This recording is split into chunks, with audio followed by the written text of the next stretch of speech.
and welcome to my channel Amusni 2024 అండి. ఆచార్యాః పితరః పుత్రాః తథైవ చ పితామహాః మాతులాః శ్వశురాః పౌత్రాః శాలాః సంబంధినస్తథా. ఈ యుద్ధంలో ఉన్న వారందరూ పెదనాన్నలు, చిన్నాన్నలు, కొడుకులు, తాతలు, మేనమామలు, మామగారులు, మనుమలు, బావమరుదులు, బంధువులే ఉన్నారు. ఏతాన్న హంతుమిచ్ఛామి ఘ్నతోపి మధుసూదన అపి త్రైలోక్య రాజ్యస్య హేతో కిన్ను మహీ కృతే. హే మధుసూదన, నన్ను చంపినా సరే ఈ ముల్లోకాలపై ఆధిపత్యం కోసం కూడా నేను వీరందరినీ చంపలేను. అలాంటప్పుడు ఇహ ఈ పృథ్వీ కోసమా? 18 అక్షౌహిణీల సేనలో అర్జునుడికి తన కుటుంబం వారే కనిపించారు. ఇంతమంది స్వజనుల వాస్తవానికి ఏమిటిది? వాస్తవానికి అనురాగమే అర్జునుడు. సాధన ప్రారంభంలో ప్రతి అనురాగవంతుడికి ఇదే సమస్య ఎదురవుతుంది. అందరూ తాము భజన చెయ్యాలని, ఆ పరమాత్ముణ్ణి పొందాలని అనుకుంటారు. కాని ఎవరైనా అనుభవయుక్తుడైన సద్గురువు సంరక్షణలో ఎవరైనా అనురాగవంతుడు క్షేత్రజ్ఞుల సంఘర్షణను గురించి తాను ఎవరిని ఎదుర్కోవాలన్న విషయం అర్థం చేసుకున్నప్పుడు అతను హతాశుడైపోతాడు.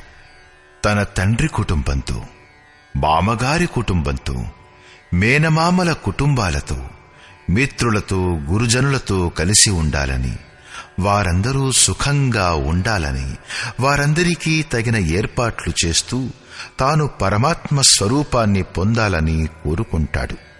కాని ఆరాధనలో అగ్రేసరుడవ్వాలంటే కుటుంబాన్ని వదిలిపెట్టాలని, ఈ బంధువుల మోహాన్ని త్రెంచివేసుకోవాలని తెలుసుకున్నప్పుడు అతను వ్యాకుల పడిపోతాడు. పూజ్య గురు మహారాజుల వారు చెబుతూ ఉండేవారు, చావడము సాధువు అవడము సమానం అని. సాధువుకు ఈ సృష్టిలో ఎవరైనా ఉండవచ్చును, కాని తన ఇంటి వారంటూ ఎవ్వరూ ఉండరు. అలా కాకుండా ఎవరైనా ఉన్నట్లయితే వారిపై మమకారం ఉంటుంది. అలాంటప్పుడు మోహం పరిసమాప్తమెలా అవుతుంది? ఆ మమకారపు అస్తిత్వం నశింపజేసినప్పుడే విజయం ప్రాప్తిస్తుంది. ఈ సంబంధాల పరివ్యాప్తియే జగత్తు. అదే లేకపోతే ఈ జగత్తులో మనదంటూ ఏముంది? తులసీదాస్ కహె చిద్విలాస జగ్ భూజత్ భూజత్ భూజై. తులసీదాస్ అంటాడు, చిత్తం యొక్క విలాసమే జగత్తు. మెల్లగా, అతి మెల్లగా అది అర్థమవుతుంది. మనస్సు యొక్క ప్రసారమే జగత్తు. యోగేశ్వరుడైన శ్రీకృష్ణుడు కూడా మనస్సు యొక్క ప్రసారాన్నే జగత్తు అంటూ సంబోధించాడు. ఎవడైతే దీని ప్రభావాన్ని నిరోధిస్తాడో అతను ఈ చరాచర జగత్తును జయిస్తాడు. ఇహైవ తైర్జితః సర్గో యేషాం సామ్యే స్థితం మనః. ఒక్క అర్జునుడే వ్యాకులుడైపోయాడని కాదు, అనురాగం అందరి హృదయాల్లోనూ ఉంటుంది. ప్రతి అనురాగవంతుడు వ్యాకులపడిపోతాడు. అతనికి బంధువులు గుర్తుకు వస్తారు.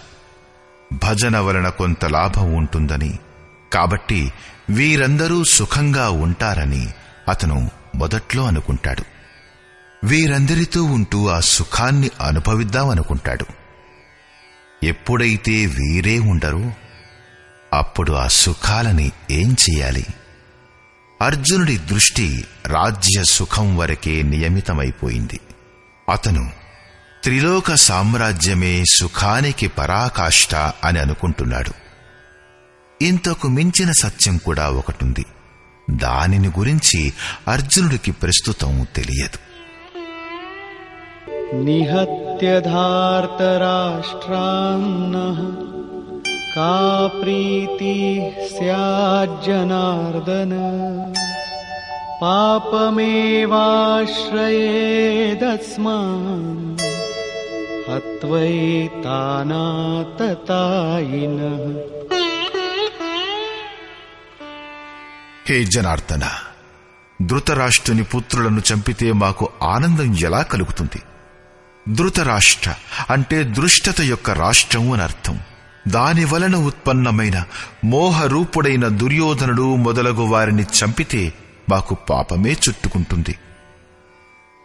జీవన యాపనమనే తుచ్చ లాభానికై అవినీతిని ఆశ్రయించేవారు ఆతతాయిలనబడతారు.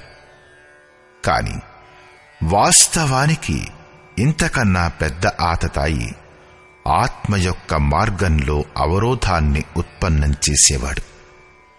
ఆత్మదర్శనంలో అడ్డంకులను సృష్టించే కామం, క్రోధం, మోహం మొదలగు వాటి సమూహమే నిజమైన ఆతతాయి.